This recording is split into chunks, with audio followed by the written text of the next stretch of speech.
Olá! Hoje eu vou lhe propor uma diferença aqui, mais uma, aqui no meu vídeo diário, né? Eu vou tratar de um artigo que eu publiquei na noite de segunda-feira, dia 17 de junho, a respeito, a partir desse caso aí do Intercept Brasil, mas pegando lá no passado, pegando no governo Fernando Henrique, quando eu era repórter do Jornal do Brasil e recebia frequentes visitas de José Disseu, que era deputado estadual, trazendo denúncias contra o governo tucano. Essas denúncias eram produzidas por dois procuradores federais. Luiz Francisco, que era apelidado adequadamente de Torquemada, o frade inquisidor, né, da Inquisição Católica, né, e o seu colega Guilherme Scelba. Aliás, a história é tão irônica que me propiciou um reencontro no noticiário com o Guilherme Scelba. O Torquemada sumiu, mas o Guilherme Scelba apareceu como pastor evangélico, candidato sério dos evangélicos ao Ministério da Educação do governo Jair Bolsonaro, que se diz antipetista. E o Guilherme Scelba era o procurador usado como instrumento pelo PT, pelo Disseu especialmente, né? Isso no governo Fernando Henrique, antes do poder do PT. No poder do PT, e eu narro isso no meu livro, O que Sei de Lula, da Top Books, o Márcio Tomás Bastos, que tinha sido advogado do Lula na Justiça Militar, quando ele era líder sindical, nas greves do ABC, como ministro da Justiça, reforçou muito a Polícia Federal e o Ministério Público, instalando um Estado policial no Brasil, a exemplo do famoso DESPS, o DOPS federal do Getúlio Vargas, no Estado Novo, do Filinto Miller, né? O famoso mato-grossense da polícia do Vargas. E era para reprimir os inimigos do governo, os adversários do PT, e ajudar os amigos.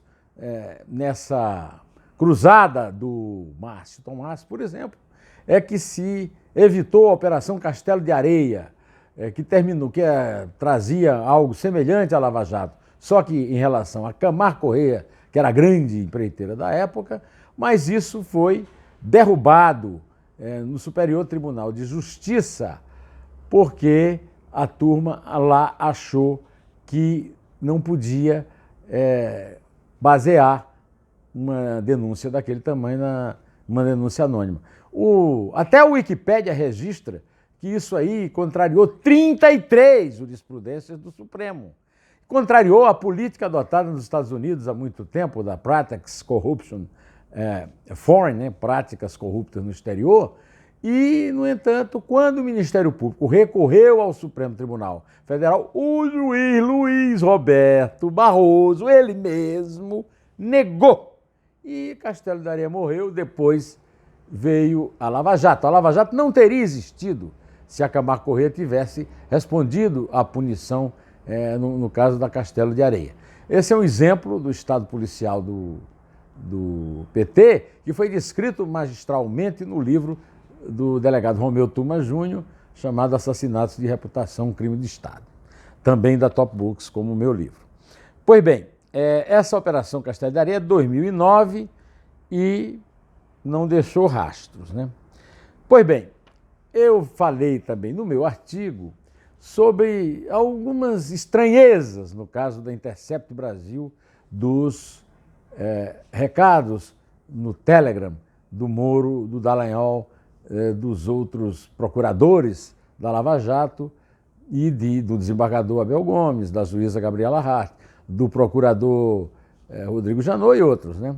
Não tem policial federal, não é interessante isso? Não tem nenhum policial federal, que também faz parte da Lava Jato, os únicos que foram poupados. Mas tem dois spoilers para os quais eu quero chamar a atenção. O primeiro foi do ministro Gilmar Mendes, que, diante de um pedido do recurso da defesa do Lula, arguindo parcialidade do juiz Sérgio Moro na condenação do ex-presidente, pediu vistas.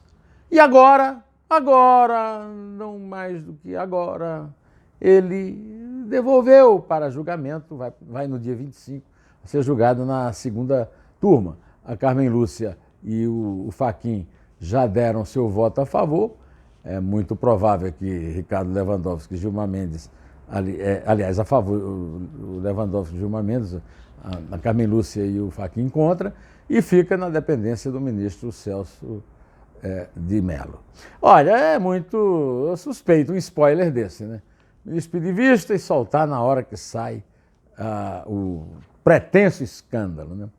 Um outro spoiler foi dado pelo próprio Lula, na entrevista que ele deu em abril para os jornalistas Mônica Bergamo e Florestan Fernandes, ela da Folha, ele do El País, quando ele disse claramente que o Moro ia ser flagrado, que ele ia ver o Moro ser desmoralizado. Spoiler interessante, né? Muito suspeito. Bom, eu continuo vendo noticiário nas emissoras de televisão, muito na Globo e também nos jornais, a respeito disso. Eu continuo na minha posição que eu tenho demonstrado nesses dias, e um amigo meu de Salvador, que é muito amigo da juíza Denise Frossard, me mandou um texto dela muito interessante, divulgado ontem no Facebook, no perfil dela no Facebook. A ministra Denise Frossard tornou-se conhecida nacionalmente porque condenou 14 bicheiros à prisão em 1993. Alguns deles voltaram à cadeia agora, depois de ter sido soltos, é claro, pelo Supremo, né? Pois bem, a Denise Frossard é juíza, famosa no Brasil inteiro, e escreveu um texto que eu gostaria, eu não li o meu artigo, pude resumir aqui, mas eu gostaria de ler o que a Denise escreveu. Ela disse o seguinte: é risível, dando por barato a tempestade que se quer fazer com a suposta conversa entre promotor e juiz acerca do processo submetido ao juiz. Tempestade esta provocada por um crime de origem. Crime este que vem sendo agasalhado pela imprensa, que deu ampla cobertura a um placebo de palavras trocadas entre promotor e juiz. Gostei desse placebo, porque é isso mesmo. Que caíram na arapuca de debater o diz que diz, o blá blá blá. Francamente, promotor é parte especial no processo, não é órgão acusador, tucur. Tem a dupla face de ser acusador e o custos legis, custo da lei em latim. Daí seu nome e sobrenome, promotor de justiça. Pois é. Pode requerer a condenação ou absolvição de um réu. É órgão de carreira, não surgiu empurrado pela janela, assim também como os juízes de primeiro grau. Conversam sobre os processos e é saudável que o façam como órgãos públicos que são. Tem interesse público, até que se prove o contrário.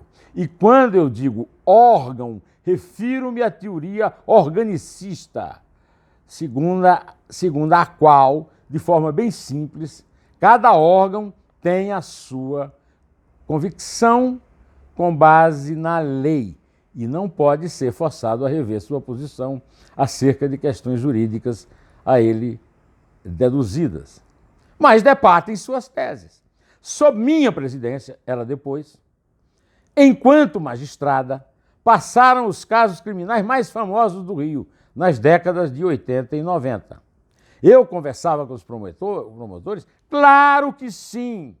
E às vezes os recebia com alguma brincadeira para dar leveza ao cotidiano, tão duro nos tribunais criminais, dizendo: doutor promotor, o senhor veio colher algum despacho auricular sobre qual culpado?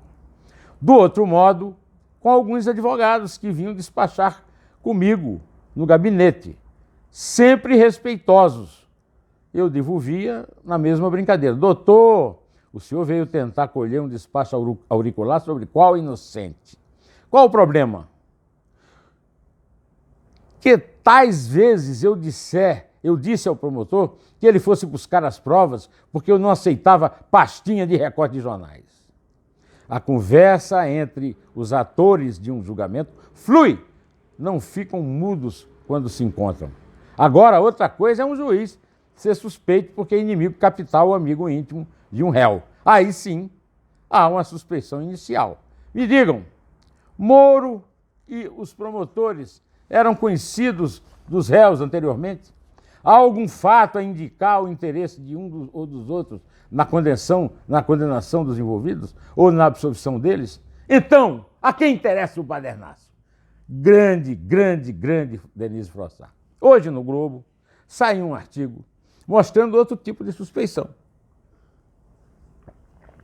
Gil Castelo Branco, A Justiça Cega. Aconselho a leitura. Nesse artigo no Globo, ele se dirige a dois senhores.